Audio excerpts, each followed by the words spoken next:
Tempo InDepth's Crystal Fisher has more examples of green benefits. If at first glance this house topping 5,000 square feet seems impressive,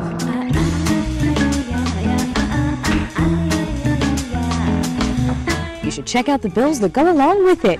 Energy-efficient homeowner and builder Brian Baker of Studio 26 Homes goes green and saves green with the push of a button. The more important parts of green, or at least the most tangible parts of green, are energy savings. Brian says he spends about $120 during summer months on propane, hot water, heating, and air conditioning.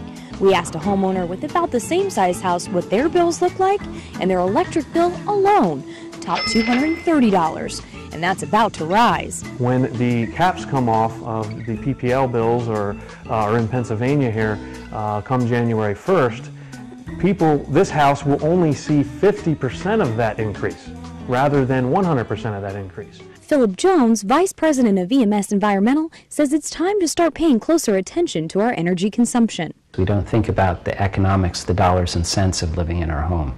If we're feeling a draft, we might call an insulation person, but we wouldn't call an insulation person because our bills seem to be a little bit high. He says we can reduce our utility bills by going green from the get-go, but you might have heard it costs more to build an energy-efficient home.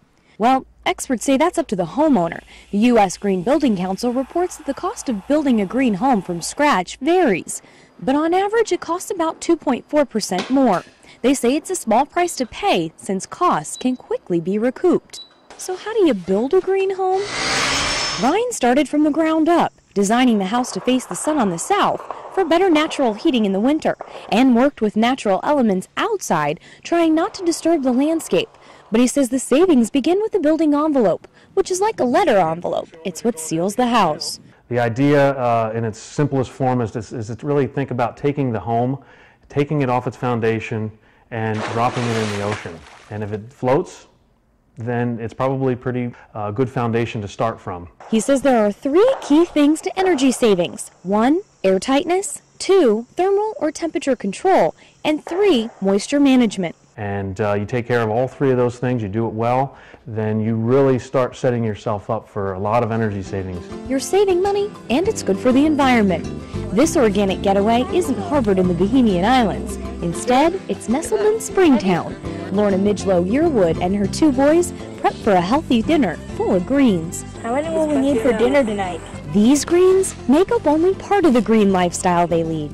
Once we decided we were going to build a new house, there was no other option. We had to get green. There was just no option. But she says when the time came to do it, some options were confusing, like picking insulation, ranging in cost from about 40 cents a square foot to $2.25. The differences quickly add up. To insulate a home about their size could range from $1,300 to more than $7,000, and that's before the walls even get covered. Or how about water heaters? They run about $400, but comparable tankless water heaters start around $550. And something to keep in mind, ConsumerReports.org claims if you invest in a tankless water heater, it can take up to 22 years to break even, longer than the 20-year life of many models. That can be very confusing, the choices. I came into this thinking building was a science, and it turns out it's not. It's not. There's lots of grey areas. Her family opted for special open cell foam insulation, not fiberglass, a tankless water heater, and many other green options. She says they're already seeing the benefits. What I've tried to do is I kept a very good record of our electricity use, our gas use, and water use. She says by her record, they save about 30% on gas, 60% on water, and in the month we visited, she saved $100 on electricity. But you don't have to build green to see green. We're starting to see more people concerned about what they can do in their existing homes. Once your house is already built, there are tons of things you can do inside and out to make it more energy efficient. A good place to start is your kitchen. I don't know about you, but I'm in and out of my fridge all day long. It actually uses the most energy out of all your appliances. If you make a simple swap for Energy Star rated appliances, you could save up to 30% each year. From the ground up, there are choices you can make to make your house more energy efficient, like lighter shingles on your roof.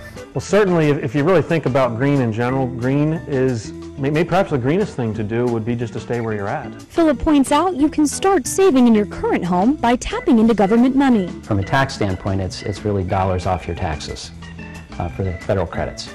For the state rebates, it's actually reducing the cost of the system that you purchased. So it does mean real dollars and cents in this particular case. It's not just a pat on the back. The technology here to be green is proven. It's good for, obviously, the homeowner's health, safety, the durability of the existing home, and also it's good for the environment. From day one, you're going to see those energy savings right from the get-go. Whether you're doing something small like swapping out an appliance or something big like adding solar panels, Brian says it pays off to go green.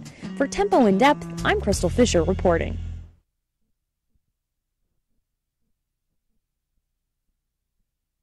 Swapping out an appliance or something big like adding solar